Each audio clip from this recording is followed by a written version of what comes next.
Hello and welcome back. Today I'm going to show you techniques you can use to make your very own RPG potions. 2 being very simple, and 1 being a little bit more involved, but still a lot of fun. I hope you enjoy this tutorial, and let's get started. Let's start with the simplest method, which is just using Elmer's glue. The blue color indicates mana usually in most video games and D&D sessions. The things you'll need for this method is only 1 potion bottle and a bottle of clear Elmer's glue that is the color of blue. Both of these can be purchased from online and Amazon, but I got these both from Michael's Arts and Crafts store. Sit your potion bottle upwards with the nozzle open of your glue and press all of the glue inside of the potion bottle. You may need to add a little bit more pressure, but once it's all out, you are done. This is perfect for anyone that doesn't want to spend too much time crafting and is on an emergency to have props for a party or for cosplay.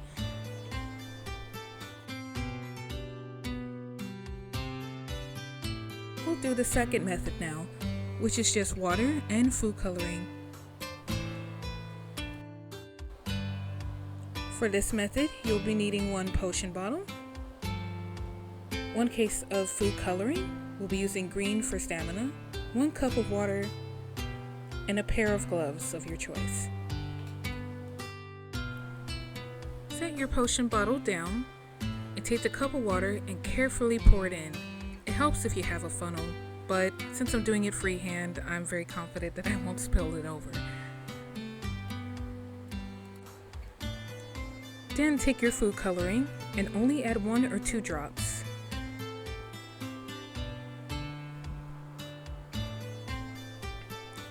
If the color comes out too dark where you can't see through the bottle, just pour some water out into the sink, add more water, and shake it to dilute the dark color. If it's too light, just add 1 more drop in, shake it until it becomes a darker color, more to your liking.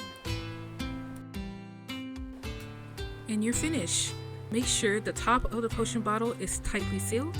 I would add some glue around it just to ensure that it's tightly secure, unless you're planning to use it again for another color.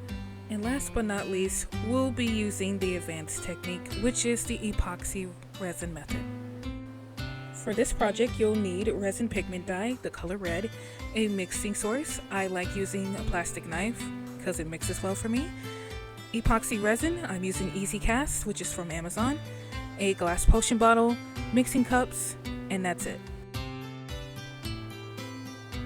Depending on which brand of resin that you use, you want to follow the instructions on how to mix your own contents into one to make an equal amount so that your resin will cure properly inside of the bottle.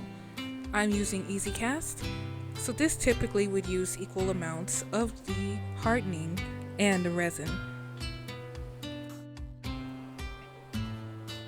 Once you have measured both your resin and hardener, you'll want to pour both of them inside of another cup and mix them both together until it's clear.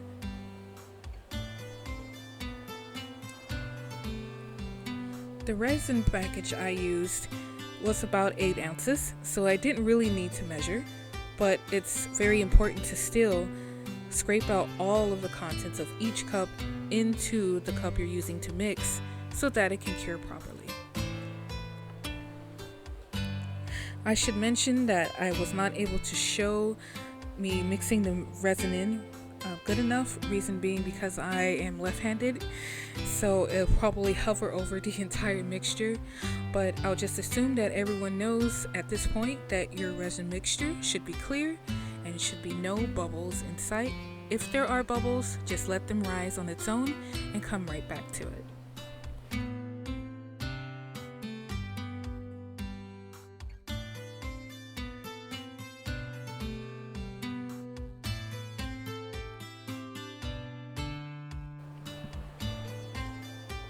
Once thoroughly mixed in, now's the time to add 1 or 2 drops of your resin pigment dye.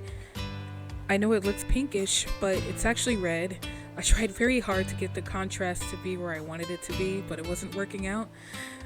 but rest assured that this is the color red. You'll want to mix it in completely.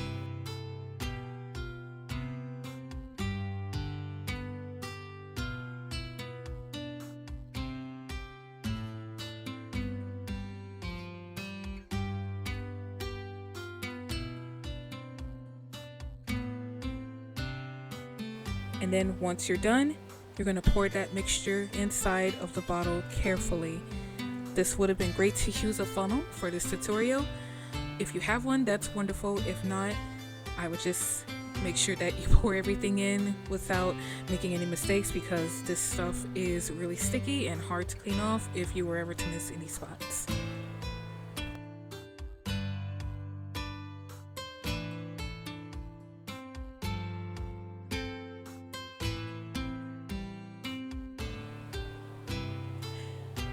And after that, you'll let it cure on its own and wait until 24 hours.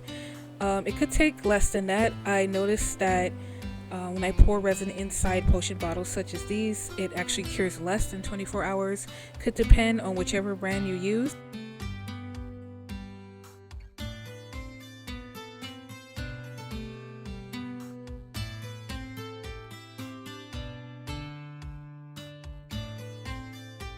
Once it's done, you just set the top on top of the bottle and you're good to go.